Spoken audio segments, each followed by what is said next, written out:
to make a new law. So for our friends who are saying there can't be any law, we can't have any debate on abortion, even Justice Wilson, who's pro-choice, said Parliament has a right to enact a law limiting abortion, at least late pregnancy. Not my words, but the words of the pro-choice Supreme Court Justice, saying that there's a law that's allowed as constitutional.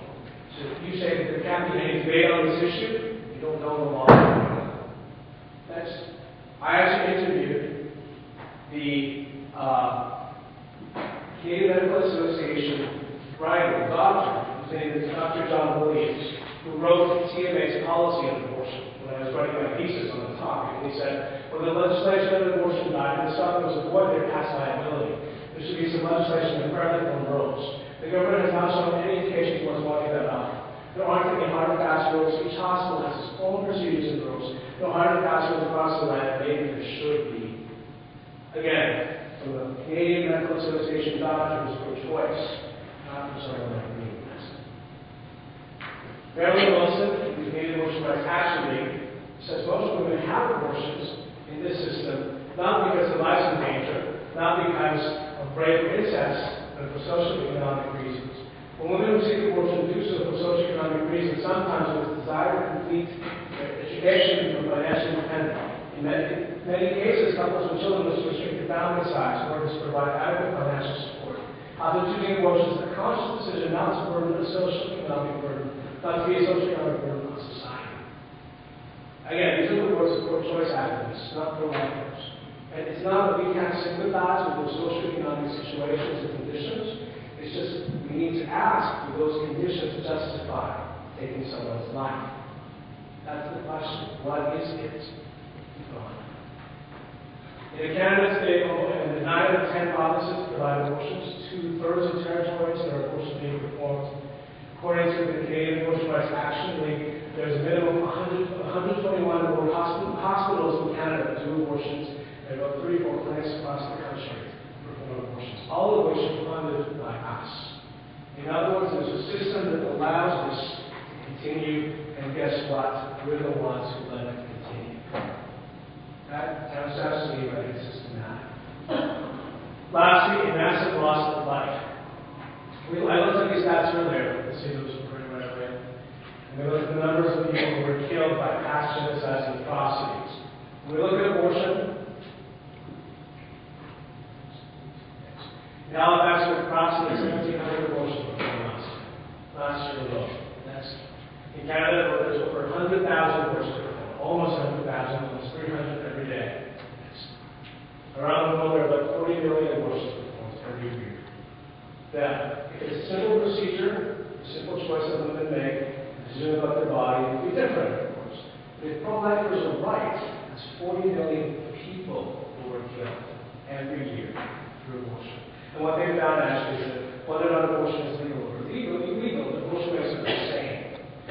That's what I'm telling you about this. I'll be glad to give you the stats on that. The ratio for abortion is the same. In Canada, when abortion was illegal, by the way, we had a couple hundred abortions that were being performed in 1969, according to Stats Canada. Today, it's over 100,000, or about 100,000. So legality impacts. Availability, it does impact usage. And reform. Yes.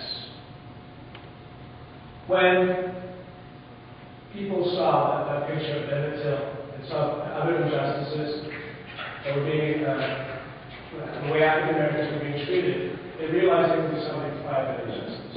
And that's when they were willing to expose it to the slime and dogs, because they knew that what they were standing for was right. They were wanting to be counted. And that's one of the last comparisons that I found when I studied these genocides and past historical atrocities, is that there are always people, even a handful of people, willing to do what's right, despite what the society said, and fought against it. They were rare, they were few. They were willing to do what was right despite how they were treated. And they understood that even if they were hated, they were hated because of the truth they shared, not because of what they were. Next slide. Martin Luther King, this is my last slide, actually said this: we who engage in nonviolent direct action are not the creators of tension. We merely bring to the surface the hidden tension that is already alive. We bring it out in the open where it can be seen and dealt with. Here's the back of the talk about abortion, people are not going to like it. People are not going to like it for a variety of different reasons.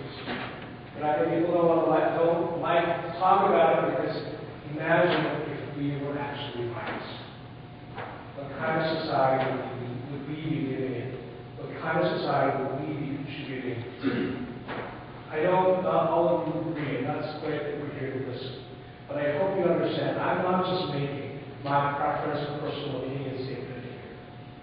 Gosh, if that was the case, I would just stay home and be able to share stories with my friends. But I'm making an objective claim.